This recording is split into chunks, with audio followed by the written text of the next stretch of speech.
Alors, bonjour tout le monde, bonjour gang. Euh, bienvenue à mon petit ministère qui s'appelle Nouveau Vin.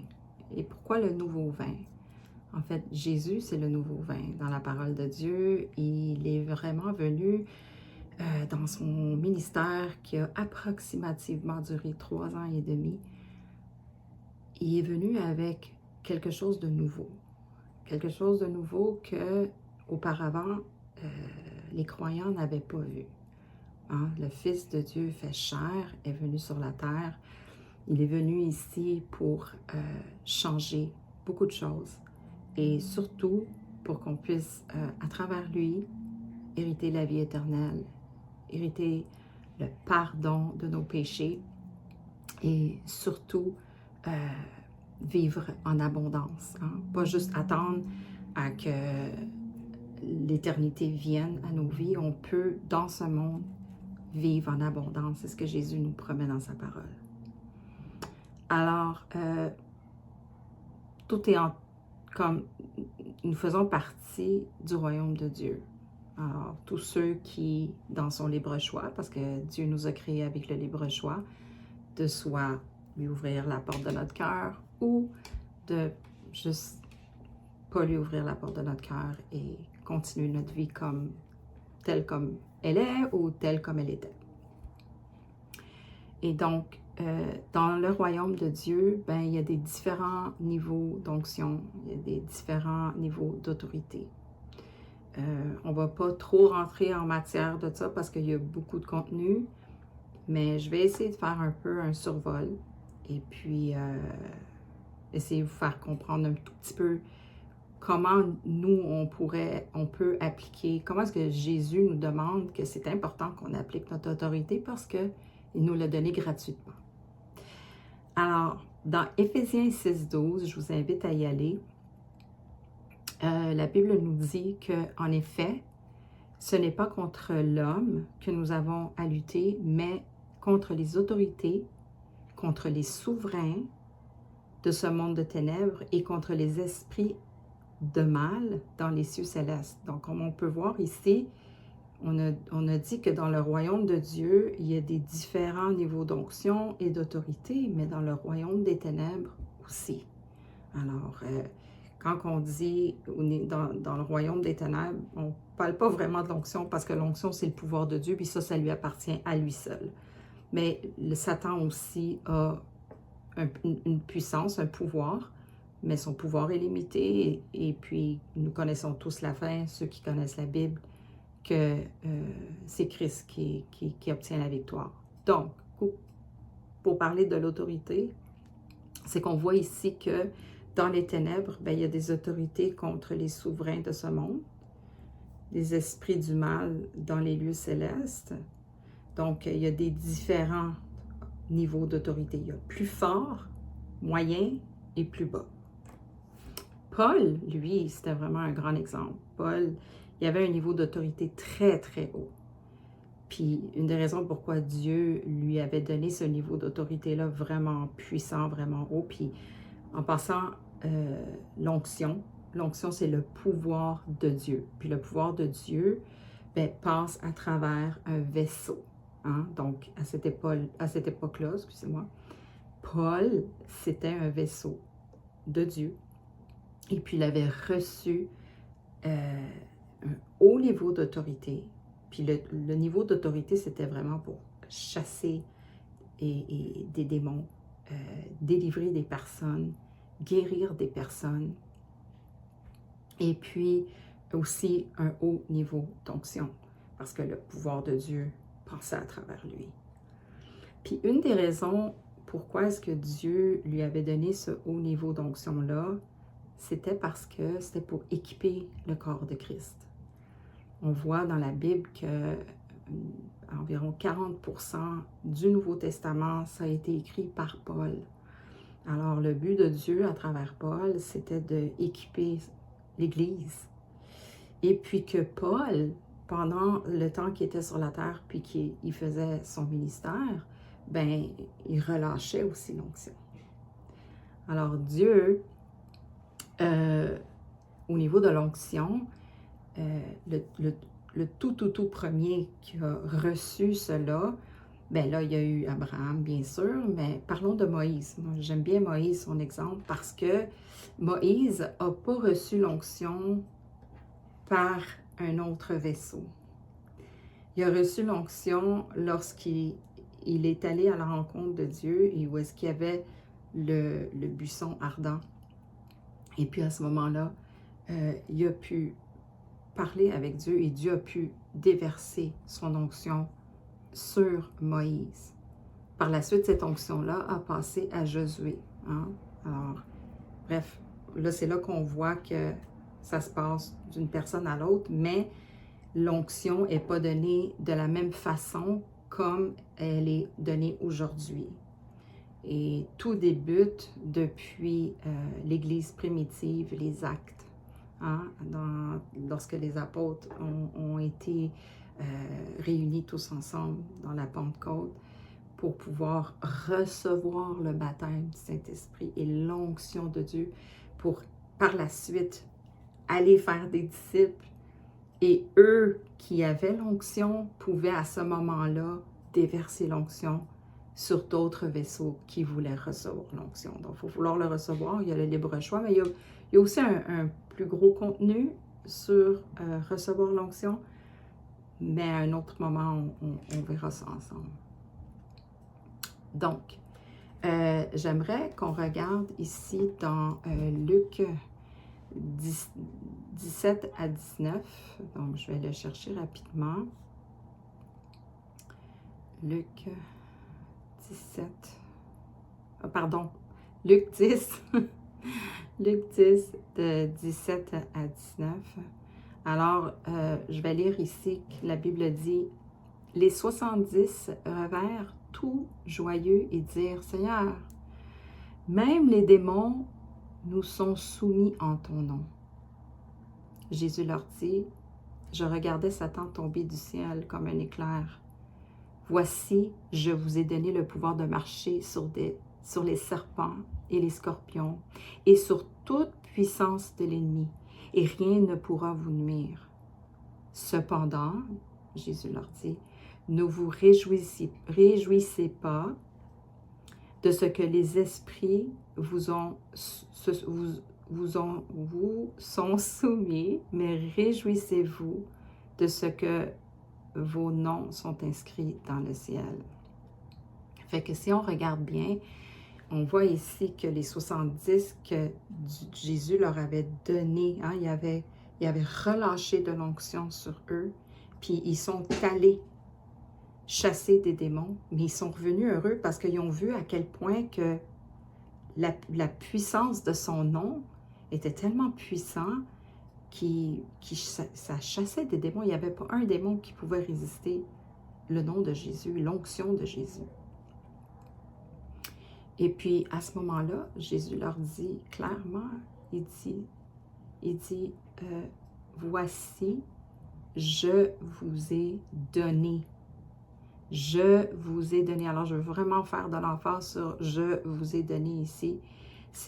Il nous a donné l'autorité d'écraser des serpents et des scorpions. Quand on parle de serpents et de scorpions, je ne veux pas dire que c'est l'animal en tant que tel, mais c'est tout qu'est-ce que l'ennemi peut nous faire vivre des fois. Il peut venir sous forme d'une attaque.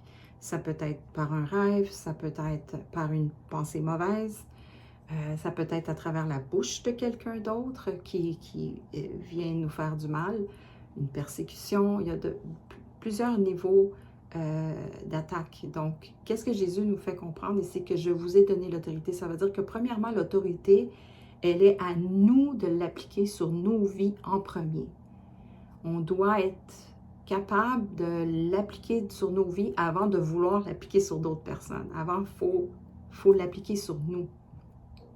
Puis en l'appliquant sur nos vies, c'est ce qui nous permet d'avoir cette vie abondante que Jésus nous promet dans sa parole. Des fois, on passe à côté, on le lit, puis on se dit « Ah, mais comment est-ce que je peux faire pour obtenir cette vie abondante-là? » Puis croyez-moi que moi aussi, j'ai été comme ça pendant très, très longtemps. Je ne comprenais pas comment est-ce que je pouvais l'avoir. Je pensais que c'était juste quand je rentrais en prière. Ben oui, quand je rentrais en prière, c'est sûr, ou louange et tout ça, oui, j'étais contente, mais dans ma vie de tous les jours, c'était pas toujours ça que je vivais. Donc, ce que veut dire Jésus, c'est que applique-le dans ta vie à toi. Ça veut dire que lorsqu'une pensée mauvaise vient t'envahir, premièrement, cette pensée mauvaise-là ne t'appartient pas. Pourquoi?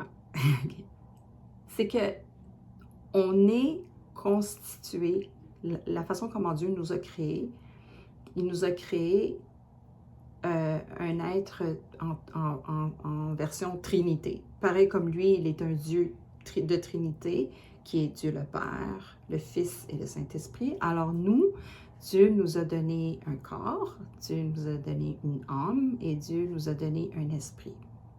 Alors, l'esprit, c'est notre vrai nous. Et puis notre âme, c'est nos pensées, c'est nos émotions, c'est nos sentiments. Et puis le corps, c'est notre carapace, c'est nous qu'on voit quand on marche dans la rue. Ou on peut nous identifier par « Ah, regarde, il y a Fabiola qui vient ici, ou Sophie, ou Marc-Claude, ou Stéphane. » Donc, c'est ça notre constitution en Trinité que Dieu a créée. Donc, notre esprit, c'est notre vrai nous. C'est ce qui désire communiquer avec Dieu. C'est ce qui désire plaire à Dieu. C'est ce que l'esprit, c'est réellement ce qu'on veut faire. Tandis que l'âme, l'âme, c'est, avant de venir à Christ, on a ramassé plein de pensées du monde. On a été élevé d'une certaine façon, peut-être on a été dans une autre religion.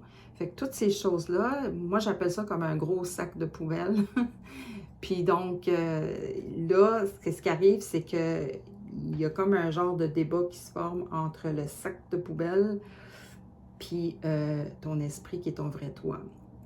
Donc là, c'est le moment de dire, OK, quand tu es exposé à la parole de Dieu et tu comprends c'est quoi l'autorité, c'est que tu dis, ton esprit prend l'autorité sur une mauvaise pensée qui va rentrer dans ta tête et tu vas immédiatement la chasser de toi. Donc, c'est quand le verset dit que Jésus nous a donné l'autorité d'écraser des serpents et des scorpions, c'est ça, c'est de vraiment écraser cette pensée mauvaise-là, parce qu'une pensée mauvaise, premièrement, ne vient pas de Dieu. Dieu fait juste, c'est juste de la paix qu'il nous donne, de l'amour, de la stabilité. Il n'y a rien de mauvais en Dieu. Alors, du moment que cette mauvaise pensée-là vient nous attaquer, il faut immédiatement la rejeter. Du moment qu'on la rejette, alors elle ne vient pas s'installer dans notre cœur. Il ne faut pas la méditer parce que on y pense pas, mais dans tout ça, Dieu nous regarde. Surtout quand on décide d'être sérieux. Là. Quand on décide d'être sérieux, puis on dit « Ok, attends une minute, là, je veux comprendre un peu plus. Moi, je veux cette vie abondante-là que Jésus a pour moi. Je veux de son nouveau vin. Je veux être transformé en Christ. » Alors, quand que ça devient du sérieux, et dans mon libre choix, je recherche à être transformé. Alors, à ce moment-là, tu prends ton autorité que Jésus t'a donnée. C'est clair dans la Bible que Jésus ne dit pas « Ah, si tu veux, tu peux la prendre. » Mais ou si tu fais telle chose, tu peux l'avoir. Non, c'est vraiment clair. Je t'ai donné l'autorité d'écraser des serpents, excusez-moi, et des scorpions. Donc, si Jésus nous dit ça dans la parole, c'est parce que la clé, elle est là. Les indications sont là. Alors, c'est à nous de le prendre. Alors, du moment qu'on chasse et on dit « Non, au nom de Jésus, je suis un enfant de Dieu. Je refuse ces mauvaises pensées-là. Et le Seigneur me donne une pensée saine. Saine, ça veut dire pas avec de la poubelle que l'ennemi essaie de te lancer. Donc, on refuse ça, on le retire, on l'écrase, on prend notre autorité et on déclare qu'on a une pensée saine en Christ Jésus. Du moment qu'on a fait ça, c'est vraiment important de passer à autre chose. Puis qu'est-ce que je veux dire par passer à autre chose? C'est que tu as chassé, puis par la foi, tu as chassé, puis tu sais que Jésus t'a donné l'autorité. Tu as déclaré sur tes pensées, sur toi, que tu as une pensée saine en Jésus. Donc, on met ça de côté et on continue à faire ce qu'on faisait. Si vous étiez en train de cuisiner, quoi que ce soit, ou commencez à louer le Seigneur en le remerciant, mais restez pas accrochés sur qu'est-ce que vous avez chassé. Parce que du moment que vous l'avez fait, c'est fait. C'est comme s'il y aurait une table qui est sale, il y a du café qui tombe sur la table, bien, on va nettoyer la table, mais on ne va pas rechercher à que les gouttes de café reviennent, elle est déjà nettoyée. Donc, on ne cherche pas à que ça revienne. Alors, on laisse ça de côté, puis on laisse que Dieu s'en occupe. C'est ça aussi qui est de... à travers la foi qu'on a en Christ, mais on sait que c'est lui qui s'occupe des choses qui peuvent être difficiles des fois pour nous. Donc, on croit que lui, il prend total contrôle de tout et par la foi, on le met de côté. Alors, j'aimerais aussi parler un tout petit peu comme j'ai dit tout à l'heure, que Dieu nous a donné le libre choix. Hein? Dieu, c'est un Dieu aimant, c'est un Dieu doux, c'est un Dieu qui ne vient pas d'une façon agressive, surtout pas comme l'ennemi. Hein? L'ennemi, il vient pour tuer, voler et égorger. Donc, on voit à quel point qu'il est agressif. Il vient à nous, puis il ne nous demande pas la permission. Tandis que Dieu, oui, Dieu, dans tout son amour, il est gentil, il est doux. Alors, dans ce libre choix-là, lorsqu'on accepte, bien sûr, hein, de vouloir mettre en pratique cette autorité-là que Jésus nous a donnée gratuitement, mais le fait de passer à côté de ce que Jésus nous donne fait de nous des enfants désobéissants et ingrats. Parce qu'il nous le donne. Donc, des fois, quand on ne comprend pas cette partie-là de qu'il nous l'a donné, bien, on est là, Jésus, Jésus, s'il te plaît, enlève cette douleur. Oh, on est en train de m'attaquer. Oh, Seigneur, aide-moi, aide-moi. Mais je suis sûre et certaine que Jésus est sûrement en haut en train de dire, ben, va regarder dans Luc 17 à 19. Je t'ai donné l'autorité. Je t'ai donné l'autorité d'écraser des serpents et des scorpions. Applique-la.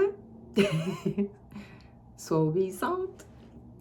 Parce que obéir la parole de Dieu, ses principes, et les mettre en pratique, ben ça rend, premièrement, Dieu nous voit comme des enfants obéissants et ça plaît à Dieu. Tu sais, Dieu se plaît quand on est obéissant, puis quand on prend et on utilise ce qu'il nous a donné. Alors, fait que c'est ça. Fait que tu sais, c'est comme si on disait à Jésus, ben je crois pas ce que tu m'as donné l'autorité, puis que je choisis, par exemple, de continuer à être attaqué par l'ennemi, ou demander la prière, de nous délivrer, tandis que si on fait juste inverser ce qu'on faisait avant pour prendre l'action, de prendre l'autorité dans nos vies, parce que c'est dans nos vies qu'il faut l'appliquer en tout premier. En tout premier, c'est avec nous que ça commence. Mais ça doit continuer parce qu'on va devoir faire ça le restant de nos jours. Tu sais, ça ne veut pas dire qu'on le fait une fois puis que c'est terminé. Non. Alors, Donc, c'est ça pour qu'est-ce qui est de la portion de l'autorité. Il ne faut pas oublier non plus que la Bible dit que le Seigneur, dans Hébreux 13, 18, Jésus-Christ est le même hier, aujourd'hui et éternellement. Et puis, il ne change pas. On peut vivre des fois des situations un peu désagréables, mais il est toujours là. Lui, il ne change pas. Les situations pour lui ne le déstabilisent pas. C'est un Dieu qui est toujours stable. C'est un Dieu d'ordre. C'est un Dieu d'amour. Et c'est un Dieu victorieux, puissant, rempli d'onction. Et puis, il nous donne les outils dans la parole, comment pouvoir être victorieux, nous ici dans nos vies sur la terre, comment pouvoir avoir vraiment cette vie abondante. Et donc, ce que je veux aussi rajouter, c'est que le fait de rejeter les mauvaises pensées, ça vaut aussi pour, par exemple, une douleur. Hein? Tu pourrais avoir une douleur dans ton corps, puis tu te dis, non, je refuse cette douleur. Je refuse. Cette douleur ne m'appartient pas. Ce n'est pas la portion que Dieu m'a donnée pour moi. Je suis un enfant de Dieu. Et aucune arme forgée contre moi pourra avoir de l'effet. C'est pas possible. Donc, pour que cette autorité-là ait pour que cette autorité-là puisse avoir un effet, en arrière de ça, il faut qu'il y ait quelqu'un qui a de la foi. Il faut croire en que c'est Jésus qui fait toute l'œuvre. C'est lui. Nous, on déclare avec notre bouche, on parle avec notre bouche, on refuse ce qui n'est pas bon. Et le Seigneur vient à notre rescousse immédiatement. Alors ici, je veux prendre l'exemple des Israélites dans le désert. Quand ils ont sorti de l'Égypte, le peuple d'Israël a erré pendant 40 ans. 40 ans dans le désert. Puis la raison pourquoi ils avaient erré dans le désert comme ça, ils avaient douté de Dieu. Ils avaient douté de Dieu au seuil de l'entrée à la terre promise. Donc, votre terre promise, en réalité, là, c'est là où est-ce que Dieu veut vous emmener. La Bible dit que ses plans pour nous sont de bien et non de mal. Alors, cette terre promise-là, pour les Israélites, ça a pris 40 ans. Ça leur aurait pu prendre 3 semaines y arriver. Mais parce qu'ils ont douté, parce qu'ils se sont plaignés, puis ils se sont plaignés beaucoup, là. Il faut vraiment lire cette portion-là dans la Bible, puis on va voir les plaintes. Il y en a même qui disaient que c'était mieux d'avoir resté en Égypte, d'avoir resté là-bas pour pouvoir bien manger, pendant que même Dieu avait fait des miracles et des prodiges, d'envoyer la manne du ciel. Ils ont été nourris directement du ciel. Le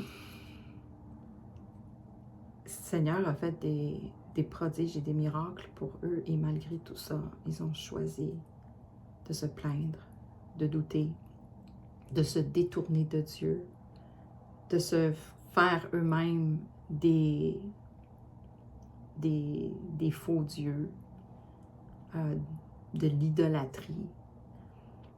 Et donc, ça a vraiment ralenti leur temps d'entrée dans la terre promise. Alors, tout dépend de toi.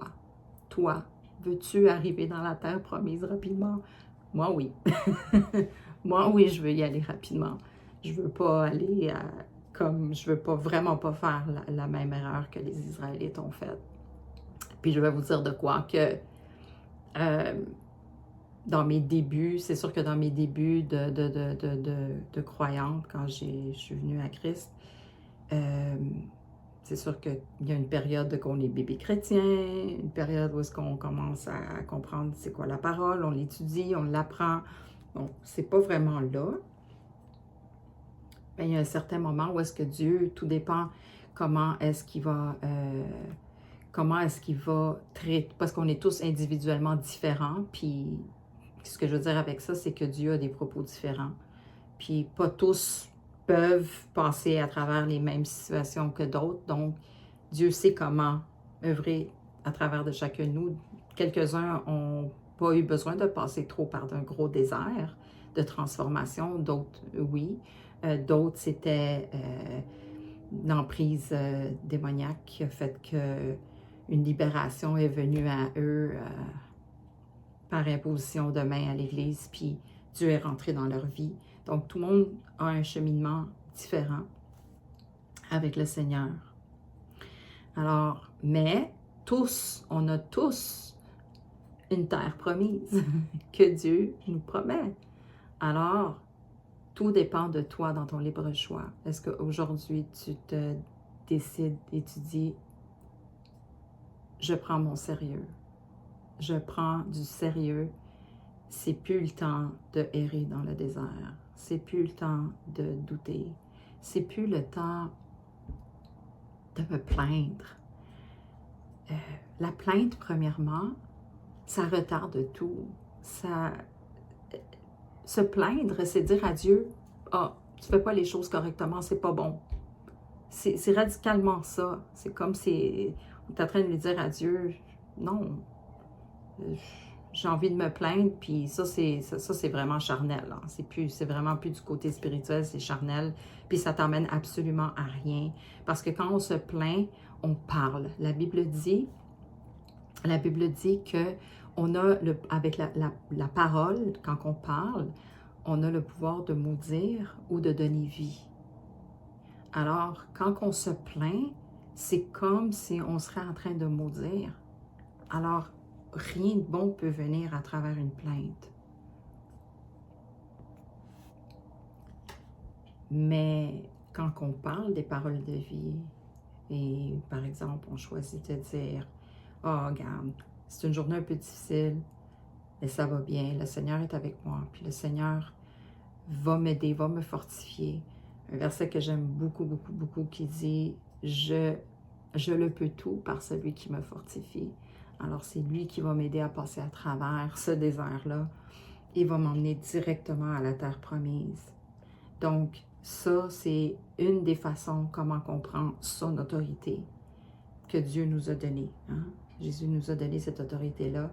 C'est ça, de chasser ce qui est mauvais de nous, de dire, je refuse le doute, je refuse de parler des paroles de mort, des paroles de plainte qui me retardent de ma terre promise. Non, moi je veux aller directement dans ma terre promise. Je veux aller directement là où est-ce que Dieu m'a donné sa promesse.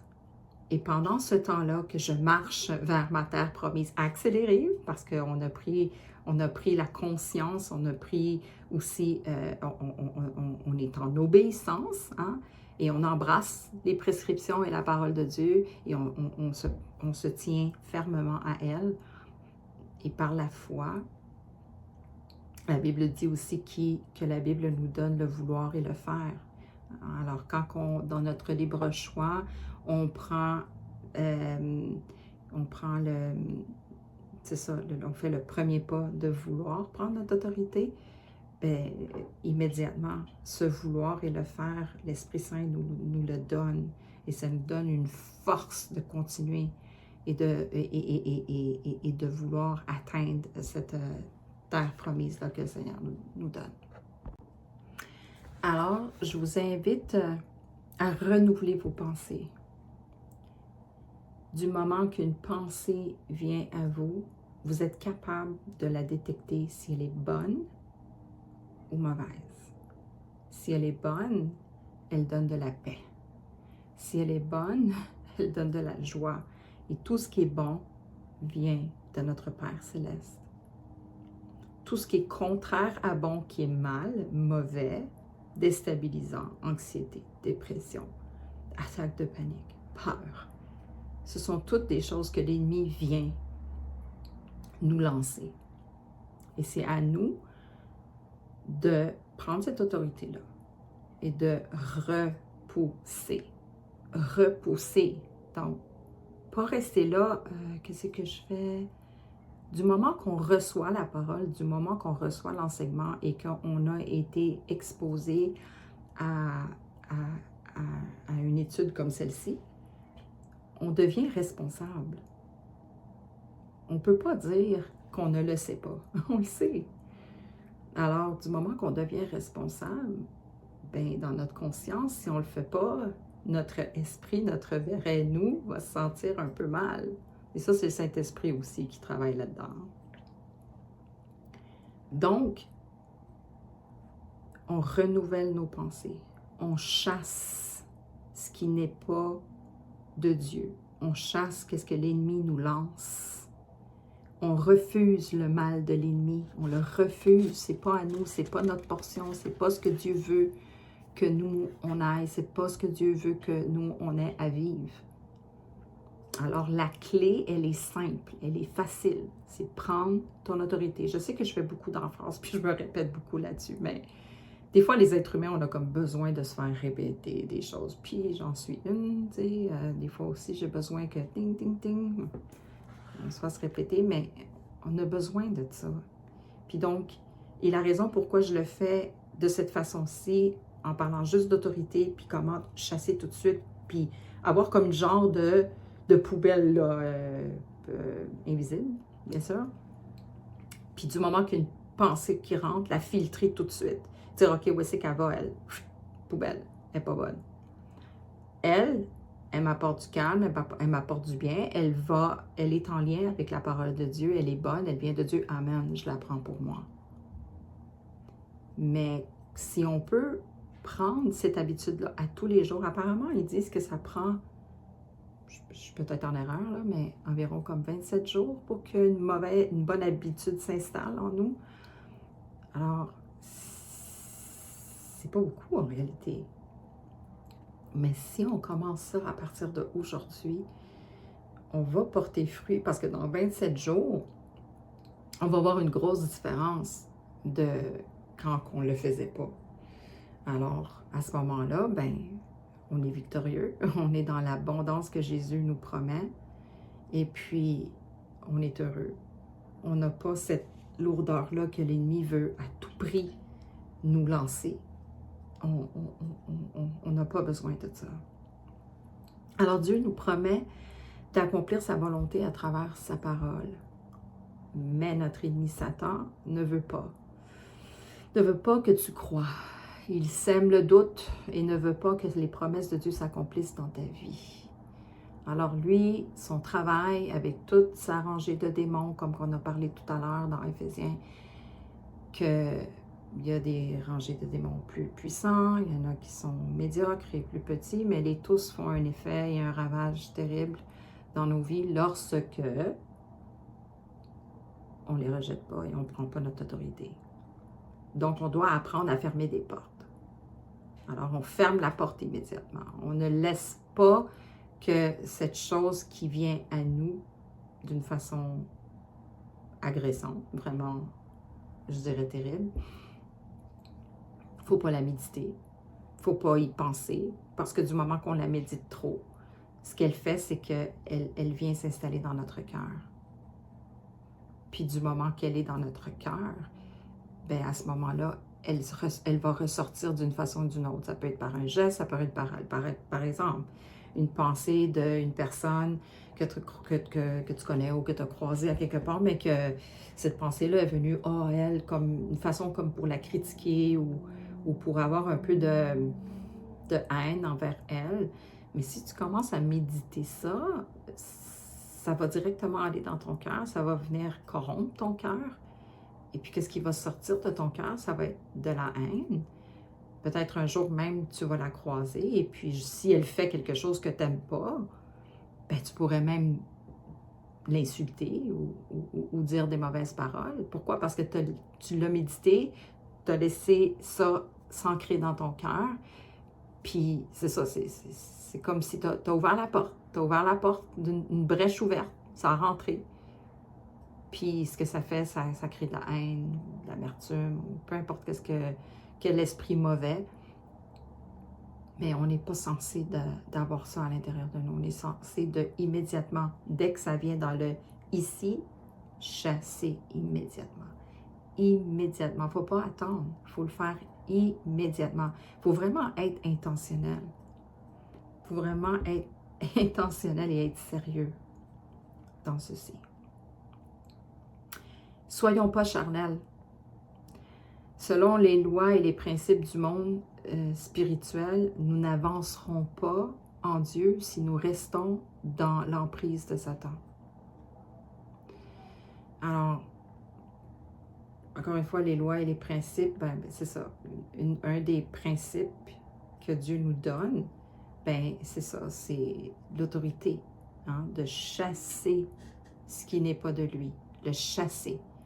Si tu le chasses pas, puis tu dis, oh, moi, je n'ai pas besoin de ça, ben, ton état charnel à toi va assimiler cette pensée-là à sa façon, avec toute la poubelle que j'ai parlé de tout à l'heure, que tu as ramassée dans toute ta vie, puis avec toutes les pensées du monde, ben, tu vas réagir d'une façon charnelle, tu vas sûrement peut-être te comporter d'une façon désagréable, ou tu vas dire des choses qui vont être désagréables, comme quelqu'un comme un cheval qui n'a pas d'œillère, hein? S'il n'y a pas d'œillère, ben à ce moment-là, il va se balader comme ça, il n'y aura pas une ligne droite. Alors, ne soyons pas comme ça. Non? Ce que j'aime énormément dans la parole, que le Seigneur dit que le joug du Seigneur est doux et son fardeau est léger. Le joug de l'ennemi est lourd et douloureux. Pourquoi en arriver jusque-là? Pendant qu'on a cette autorité-là que Jésus nous a donnée gratuitement, qui n'est pas difficile à avoir accès à, et pouvoir recevoir ce joug léger-là, au lieu d'avoir à combattre avec un joug désagréable. Alors, ce que je veux dire, c'est qu'on ne verra pas de résultats positifs et on ne portera pas fruit. Alors, le but dans tout ça, c'est de porter fruit. Hein, la Bible dit, vous les reconnaîtrez par leurs fruits. Alors, un chrétien qui, dans son libre choix, de tout son cœur par amour à Christ, choisit de vivre et de prendre toutes les promesses de Dieu et de prendre son autorité, ben, il va porter fruit. Puis on va voir dans sa vie qu'il va avoir une transformation. On va voir dans sa vie que ce chrétien-là n'est vraiment plus le même qu'il était auparavant. Il va avoir une transformation, il va avoir un changement qui va être visible. Parce qu'on porte fruit dans l'esprit, mais aussi on le voit à l'extérieur de nous. Hein? On ne parle plus comme on parlait, on ne se comporte plus comme on se comportait avant. Peut-être on ne s'habille plus de la même façon. Ben là, ça c'est un petit peu extérieur, mais bref. C'est quand même un changement. C'est une transformation. On n'a plus les mêmes intérêts qu'on avait avant. On a plus de patience. On a plus d'amour. On a plus de respect. Alors, on a tous les aspects de Dieu en nous. Puis, porter fruit, ben, c'est contagieux, porter fruit. Parce que quand on porte fruit, les autres veulent absolument avoir de cette lumière-là. La Bible dit qu'on est le sel et la lumière de ce monde. C'est ce qu'on est, c'est ce qu'on est censé d'être. Et puis, contrairement à la lumière et les ténèbres, il y a une grosse différence. Les ténèbres, on ne voit absolument rien, c'est noir. Mais la lumière, ça brille au loin. Alors, soyons des lumières qui brillent au loin, qu'on porte fruit. On est contagieux aux autres de vouloir savoir et connaître de Jésus. Parce que c'est lui qui transforme, c'est lui qui délivre, c'est lui qui guérit encore aujourd'hui. Alors, donc c'est ça, je vous invite vraiment à prendre votre autorité. Prenez-la, c'est gratuit. Jésus dit, je vous ai donné. Donnez! C'est là. C'est gratuit. Et croyez-moi que vous allez porter fruit. Vous allez être transformés. La Bible dit que Jésus nous dit, soyez saints comme je suis saint. Et oui, c'est possible. C'est possible. Mais dans notre libre choix, on a le choix de prendre ou de laisser. Si on laisse, ben on n'aura pas les bienfaits de Dieu. Dieu ne pourra pas nous bénir comme il veut nous bénir. Dieu veut nous bénir. Il attend que ça. Mais il attend que ses enfants prennent ses prescriptions. Il attend que ses enfants prennent sa parole au sérieux, puis qu'ils l'appliquent dans leur vie pour pas que l'ennemi continue à faire ce qu'il veut faire avec nous. Non, non. En tout cas, moi, je refuse pour moi. Et je t'invite fortement que tu refuses toi aussi tout ça et que tu prennes tout ce qui est de Dieu, tout ce qui est bon pour toi et te voir grandir, te voir être rempli du Saint-Esprit, rempli de toutes les promesses de Dieu et que tu puisses arriver à ta terre promise. C'est là le focus. On veut arriver à notre terre promise, puis en marchant à notre terre promise, mais on a la vie abondante.